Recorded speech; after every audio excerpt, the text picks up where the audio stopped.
Hi, I'm Tim. Welcome to our channel and thanks for logging on. If you enjoy these videos, do me a favor and subscribe to our YouTube channel. I'd appreciate it and I'd be able to deliver my best to your inbox on a daily basis.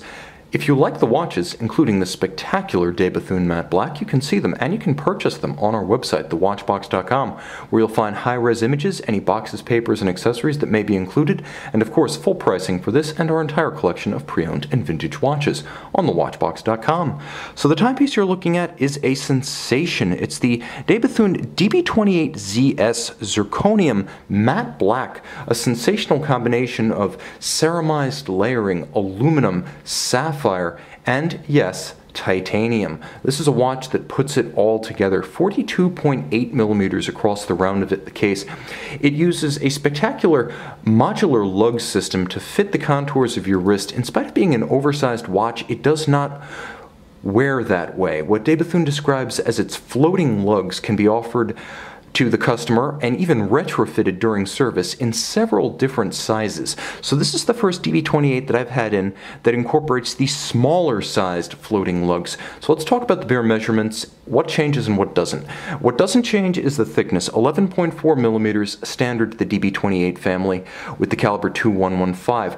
A 42.8 millimeter diameter is not including the hinges for the spring-loaded floating lugs. Now across the wrist, the short floating lugs fitted to this example measure between 50.9 millimeters lug to lug, which is what you see here, but if your wrist is a little bit tighter, the floaters, which are completely spring-loaded, can pull as tight as 47.3 millimeters lug to lug. Of course, the case is ceramized, which is to say it has a light metal core of aluminum or titanium. Titanium for the case, aluminum for the lugs, and then that ceramized layer provides robust scratch resistance externally, even as the core metal prevents it from fracturing or entirely chipping away the way a ceramic can. Ceramic can shatter, ceramized metal cannot. Even better, de Bethune can recoat it if you wish. The timepiece features a thin and comfortable double alligator strap, black with a semi-gloss finish, a monotone stitch, and a folded profile with small rectangular scales on the top and on the bottom, a small round scale for a more supple feel against the wrist, but double gator is a recipe for durability. Typically calfskin on the underside of a strap along with strap minders tends to be the limiting factor, with the calf wearing out on the bottom faster than the gator on the top. With double gator, you get more durability. You'll also note that the pin buckle is very much a stylistic echo of the floating lugs. Simple, titanium, and yes, black coated by de Bethune. It is a branded pin buckle for easy on-the-fly adjustability. Let's get close to the case, let's get close to the dial, let's talk about the details, because on this watch, the details matter. So the floating lugs are both hinged as well as spring-loaded. They will always return to their original stance. Kind of like a vintage Lapine-style pocket watch, the crown is located at 12 o'clock due to the location of the hinges for the floating lugs. It is a double knurled screw-down crown, so though the watch has 30 meters water-resistant rating and is not an aquatic watch, nevertheless, the crown is secure against shearing and abrasion thanks to its screw-down structure. It also enjoys robust protection from the lugs themselves. The zirconium coating on the case, which is the namesake of the model, offers robust scratch resistance. For practical purposes, you're going to find that zirconium, or ceramic, is as scratch resistant as a sapphire crystal itself, and the watch is very light, with ceramized lightweight metals and a large sapphire on the front as well as a large sapphire back. You could easily forget that you're wearing it, shooting panicked, furtive glances at your wrist during everything from outings to meetings. It disappears like a second skin. It is that comfortable.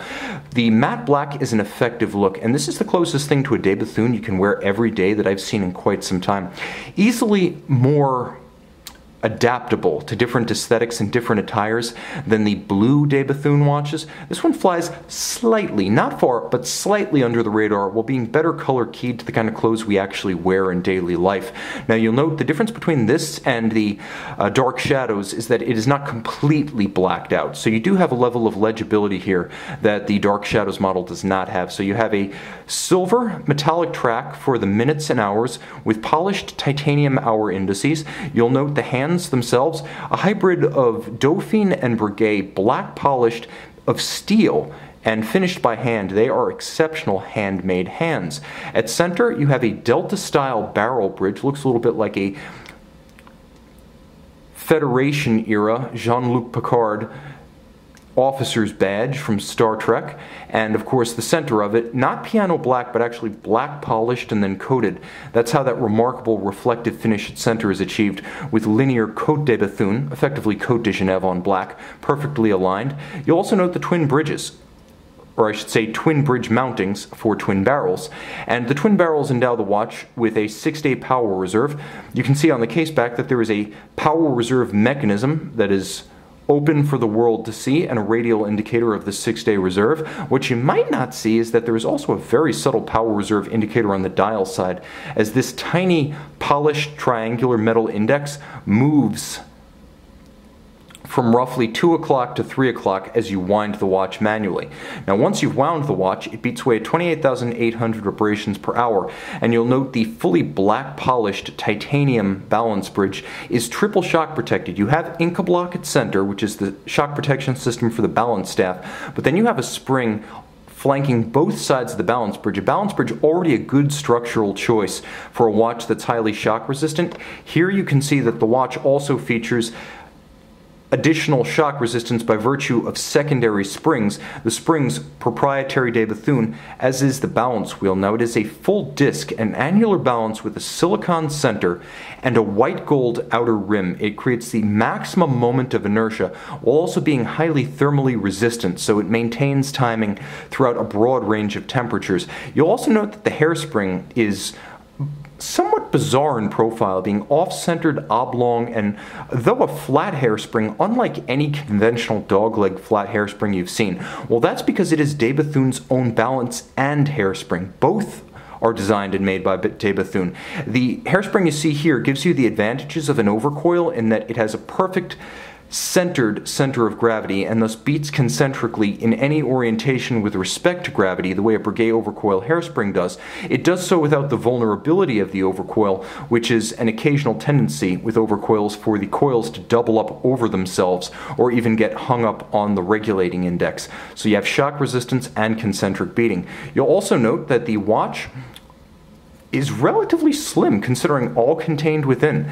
It has an incredible three-dimensional dial aesthetic, and it will clear a dress cuff. You get the best of both worlds. You get independent horology and exclusivity from a company that makes all of 150 watches a year. You get what might be the most aesthetically versatile and wearable product that the company makes, and you get the DB28 platform, which in 2011 won the Aguidor, or the grand prize effectively, at the Oscars of watchmaking. Now you'll note there is one final touch that is distinctive of de Bethune, and that is the moon phase, the 360-degree spherical moon phase, bimetallic at 6 o'clock. You actuate it using a push readjuster on the 3 o'clock side, and it features 1/2 steel, 1/2 palladium. The palladium side silvered, the steel side blued. Absolutely gorgeous, absolutely unique. You'll see this on only a handful of avant-garde independent watchmaking platforms. Cabestan, for example, de Bethune, and scarcely any others. This is a handsome looking watch, nicely arrayed from the crown down to the moon phase along a 12:6 axis. That's where all the action is, but don't take the case back for granted, as it's beautifully finished in its own right, with striated granular finish with a grained dressage across wheels and levers, as well as double perlage, large and small. A watch that is a feast for the senses, mostly the eyes, that disappears thanks to its thin profile and lightweight on the wrist. You can see the spectacular DB28 matte black in zirconium on our website.